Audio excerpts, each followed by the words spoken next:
This is one of the cases, and I'm going to make basketball the exception to the rule here.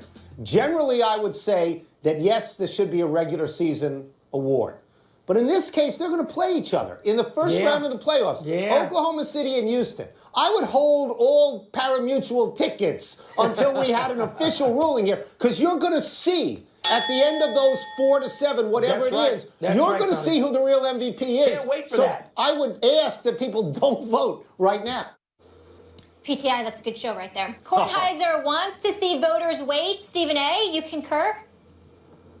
No, I think that if there was ever a situation that called for it, it would be this particular year because of Harden and Russell Westbrook. But I have no problem with compartmentalizing, having a regular season award, having a playoff award, and then having an NBA Finals award. I think it's good to dissect that and compartmentalize it and to highlight dudes that show up for 82 games during a regular season, and then for 15 to 20 games during a playoff stretch, and then for the NBA Finals. I think there should be 3 separate awards, and I have absolutely no problem with it whatsoever. The regular season needs to matter for something. We are asking the paying customer to come out and support the NBA product for 82 nights a year. If you're going to do that, then I would like to see what you're really, really highlighting is the commitment to excellence that a particular athlete makes over the course of November through mid-April. I think that speaks volumes, and I think that when you award somebody for regular season heroics, it authenticates and accentuates the fact that the regular season indeed has meaning. I think you need to keep it the way it is. My friend, and insofar as I look up to anyone in the business, it is Tony Kornheiser, is wrong about this. He's right that we should wait in this case to the playoffs, but he's wrong about the fact that there should be a separate MVP award for the regular season, and so are you in the NBA, Stephen A. Smith. And I would say even now, you don't just wait for the first round because they're going to play each other. You wait till the end of the finals. Here's why. In the NBA, 16 teams make the playoffs out of 30. That means over 50% of the teams make the playoffs. There's never going to be an MVP from a non-playoff team. And by the way, if you wait till the end of the playoffs, there can still theoretically be one from a non-playoff team. It's just even harder. But they don't come from non-playoff teams anywhere. When was the last time it happened? It just doesn't happen. Anthony Davis not going to miss the playoffs and get the MVP? Of course not. So you can eliminate those teams anyway. And in a sport where one player has such an outsized impact on the fortunes of the team, you're going to make the playoffs if the MVP is on your team, most likely. In that case, if we know that already, that's the pool of players we're going to choose from. You're not really eliminating anyone unfairly because you're only picking from playoff teams, players on those teams. So here's the question. Why have a separate award for 5.5 months of relatively low-leverage games and not acknowledge 2 months of extremely high-leverage games? You're a regular season MVP and a finals MVP. What about the playoffs in between? We don't know. And by the way, the MVP is more likely to win the championship if he's on a great team than not. That's really how you show how great you are. LeBron James takes his foot off the gas in the regular season sometimes because he's got his eye on the prize. Now think about this, Stephen A., and this is why it shouldn't just be for the first round because Westbrook's playing Harden. What about Kawhi Leonard and the Spurs? What if they go all the way behind what Kawhi does? What if the Clippers shock everyone and Chris Paul loses his mind and finally fulfills that championship smell that my friend Marcellus Wiley likes to say is all over Chris Paul, even if he's never been out of the second round? How would we not say that's the MVP, those 2 months of very high leverage games after being excellent as always in the regular season? What if Steph Curry is the engine of the Warriors and the unquestioned best player on a team that features Durant and Clay, and they go all the way? That's not the best player in the league? What if LeBron does what he always does? It's obviously LeBron, right? So not just the first round because these two guys are playing each other, because I'm not even convinced Harden deserves it over Kawhi. You got to wait till the end of the finals in this sport, in this league, the way it's set up, before you decide on MVP. I cannot believe they don't do it that way already. Well, like I said, I think that you have to remember, Max, I'm not disagreeing with the level of importance that you're attaching to that playoff chunk in between the regular season and the finals. What's in between there, I absolutely agree with you there. But I do think it's important to recognize what somebody does during the regular season, because what you don't want to do is highlight the insignificance of the regular season to the paying customer while you're asking them to support and patronize your product over the course of 82 games that take place during a 5.5 to 6 month period. You have to be willing to do something that says these games mean something to us. We want it to mean something to you, that paying customer. And this is one of the ways to do it, by acknowledging that there is some degree of importance that comes with the regular season. Remember that when these guys get paid and the contracts that they sign, it's separate and apart from playoff proceeds. It's separate and apart from when you get the contracts that they sign, Max, is strictly for the regular season. No matter whether they make the playoffs or not, whatever contract you sign, you're getting those dollars. It's guaranteed. So if you're getting guaranteed dollars and the customer is guaranteed to have to pay, then what you need to do is to validate their commitment from their wallet in patronizing your product to make sure that you say to them something's important during the regular season. Agreed, they need to figure out how to make the regular season feel more important. Maybe that's limiting the number of games and adding even another round of playoffs. Who knows what that is? I agree with that premise. You need to highlight the importance of the regular season if you're the NBA somehow. There's just too much inventory. There's not enough scarcity like in the NFL. But I disagree. I think it undermines your point that one of the ways you do that is regular season MVP because of the fact that the MVP never comes from a non-playoff team. Here's the question, Max. What's the harm if I say to you, Max Kellerman, this is a regular season award? What's the harm?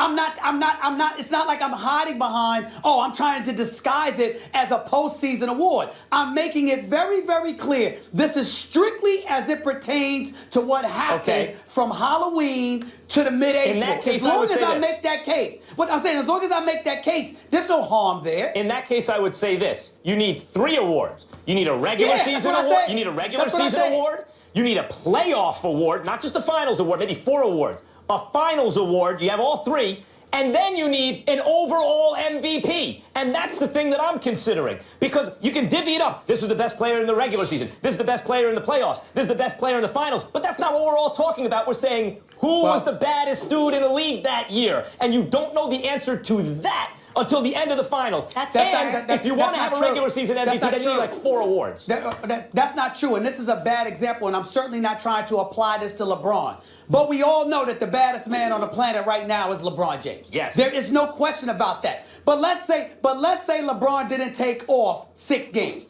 Let's say, for the sake of argument, he took off 20. But he gonna show up in the playoffs and bust your butt, right?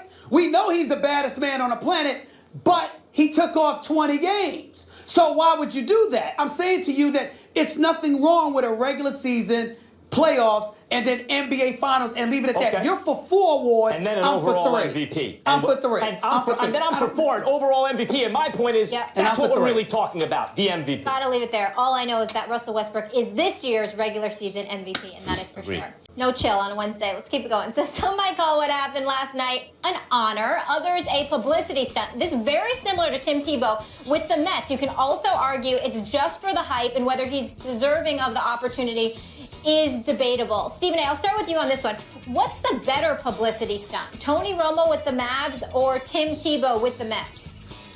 Well, I think Tim Tebow with the Mets, because his stuff continues, it appears to be ongoing, like it's operating in a perpetuity, for crying out loud. It's in a collegiate level. Then he goes to the pros. He's a Denver Bronco. Then after that, he's a New York Jet. Then he has a preseason stint with the New England Patriots and all of this other stuff. And then when he finds out and discovers what I've been telling y'all all along, that although he's my friend, the man can't throw a football on a quarterback level in the National Football League, he transitions to baseball. And even at the age of 29, having not played baseball since high school, he's given an opportunity where he shows up for a tryout, and about 45 scouts for Major League Baseball teams show up to witness him play. Never mind individuals, from urban communities and beyond with incredible and exceptional talent that can't get a look. Tim Tebow shows up on the baseball diamond, and about 45 scouts from MLB teams show up to watch him play. And now he's in the minors, and he gets to be with the Mets, and he's on camera, and all of this other stuff.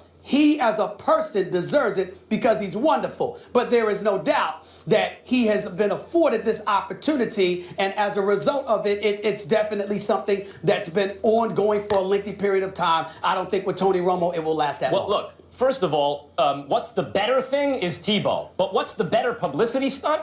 It's Romo, because Tebow's not a publicity stunt. Tebow, when he's at spring training with the Mets, that's a publicity stunt. When he's winning the Heisman Trophy and the national championship, that's not a publicity stunt. when he turns pro and goes 7-4 with the Denver Broncos and wins a playoff game with the game-winning throw against your Steelers, Stephen A. Smith, in the playoffs? That's not a publicity stunt.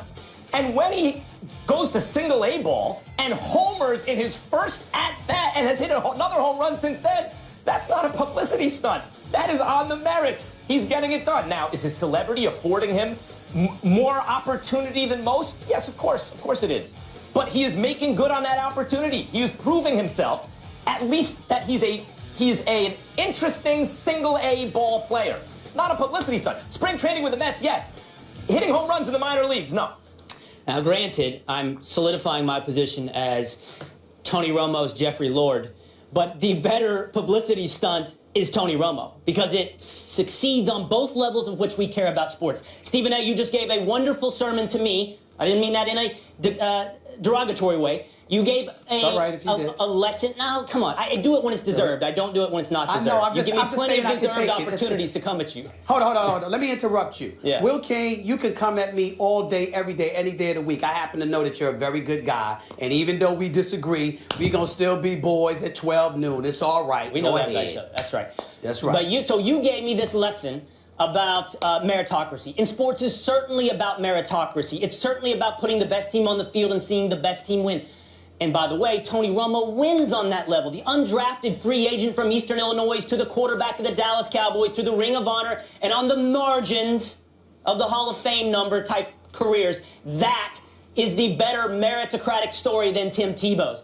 Also, and this is what we've been getting at, Stephen A., about this conversation about why this is happening to Tony Romo. It's about fandom. And Tony, this publicity reflects what I think is just one of the core aspects of sports, and that is fandom to your local geographic city. We too often indulge, I love this athlete because he's got great skills, or I front run with this team because they win. When more often than not, it's about my team, my city, my franchises, plural. Dallas Mavericks, Dallas Cowboys, Texas Rangers, and apply that to whatever city you are in this country. And Tony's publicity stunt reflects that. It reflects that we translate that fandom across sports, across franchises within the city. And that's why I took such exception to what you said about expanding this to race.